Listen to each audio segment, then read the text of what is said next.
Voyez, bienvenue! Mabuhay po tayo dyan. Welcome back po with Learn French for Filipinos with Lourdes.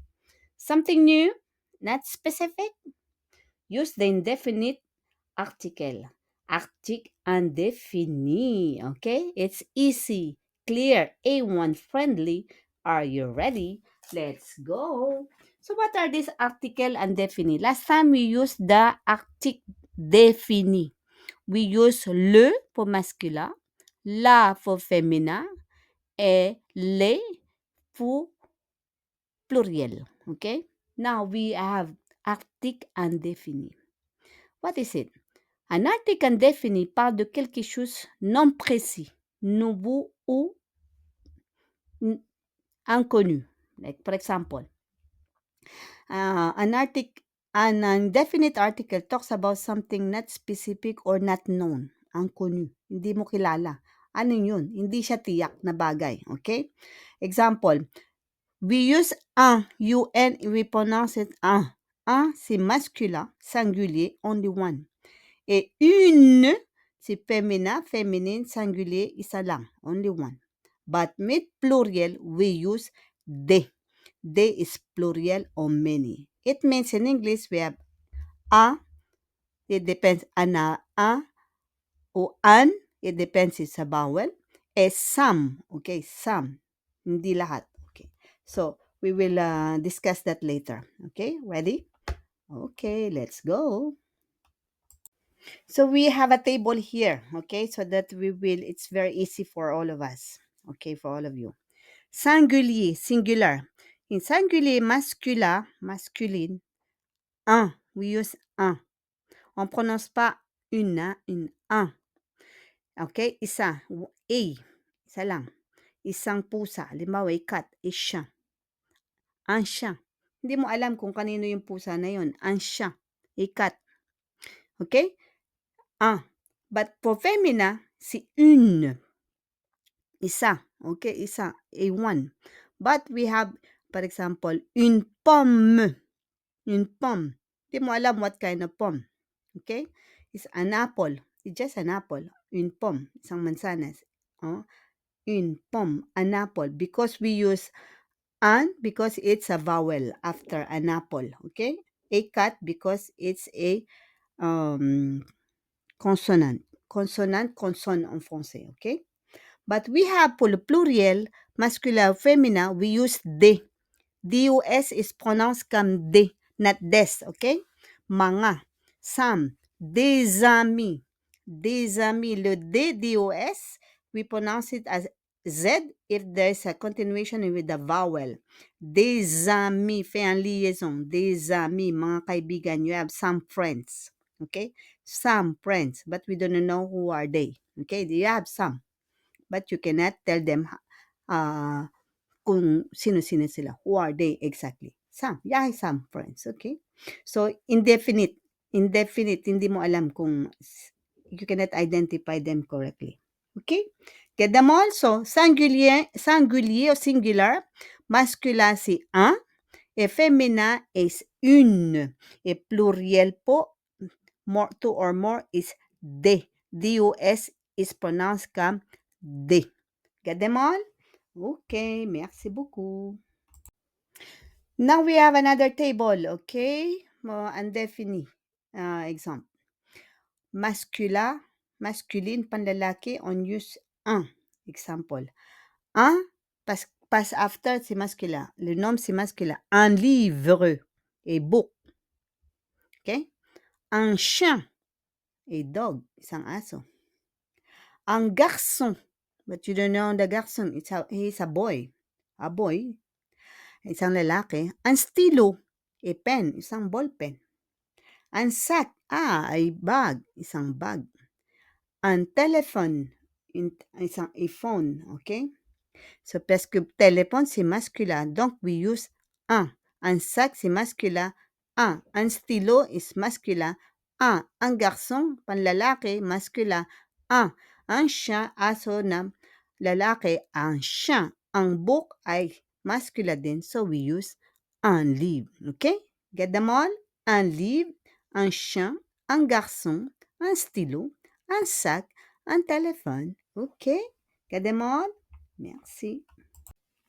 If we have masculine, of course, there's feminine. Feminine, pambabae, okay? Une, we use une. Une. Okay? Une maison. Une maison. A house, okay? Une table. Une table. A table. Une fille. A girl. Une fille. Isang babae. Une école. Une école. A school. Isang paaralan. Une pomme. Une pomme. An apple.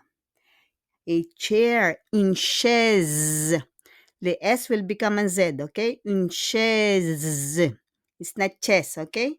Shh. You need to pronounce the CH come shh. It's not Charles, okay? It's not cha. It's not cha. It's shh. Okay? So let's repeat. Une maison. Une table. Une fille. Une école. Une pomme. Et une chaise. Get them all? Merci. Okay, so we will use this our examples, okay? The indéfini, article indéfini dans un exemple, okay? Phrase, exemple, sentences po tayo. J'ai un livre. I have a book. But what kind of book do you have? Okay, we don't know. J'ai, I have. J'ai from the verb avoir.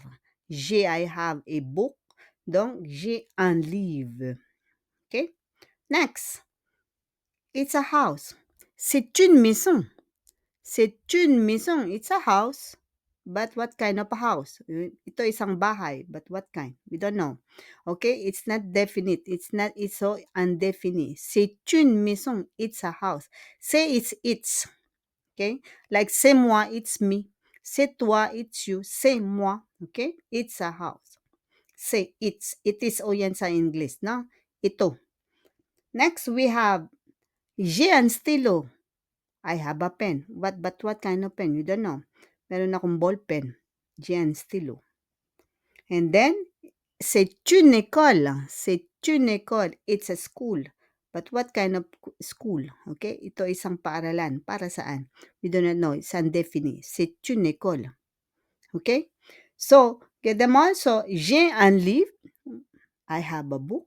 C'est une maison. Fais un liaison with une. Le T with une. C'est une.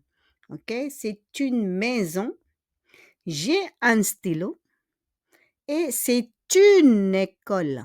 C'est une école. Fais un liaison. Bon. OK. Clear? OK. Répétez s'il vous plaît.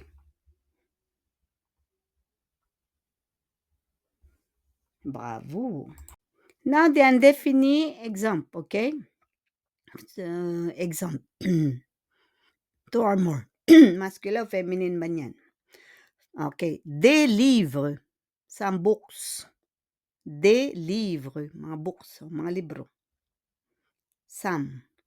Des chiens. Some dogs. Des chiens. Some children. Des enfants. Mga bata. Des pommes.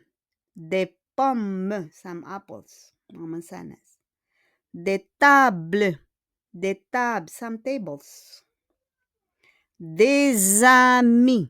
Des amis. It means it's plural because they, DOS, but we did Z, des amis. It means there's S, it's plural form. Some friends, okay? Répétez s'il vous plaît. Des livres, avec un S.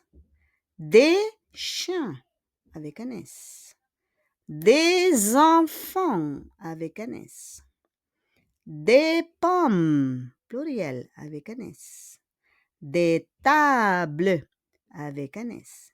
Et des amis, avec un S. Because they are all plural form, okay, na indefinite po yan. It's indefinite, hindi mo alam kung ilan o ano. Okay, so please don't forget all of the indefinite. We use un pour masculin, Une pour féminin et des pour pluriel. Okay? Get them all? Undefinite po yan. Undefinite is indefinite. Okay, so kung kakalimutan ng mga ating indefinite, article definite, at wag din po sana akong indefinite na kalimutan. I-like, subscribe, at i-comment po. For next video, more videos po more. Merci beaucoup. À demain peut-être. Au revoir. À bientôt. Ciao, ciao. Ciao. Merci. À plus tard. Au revoir.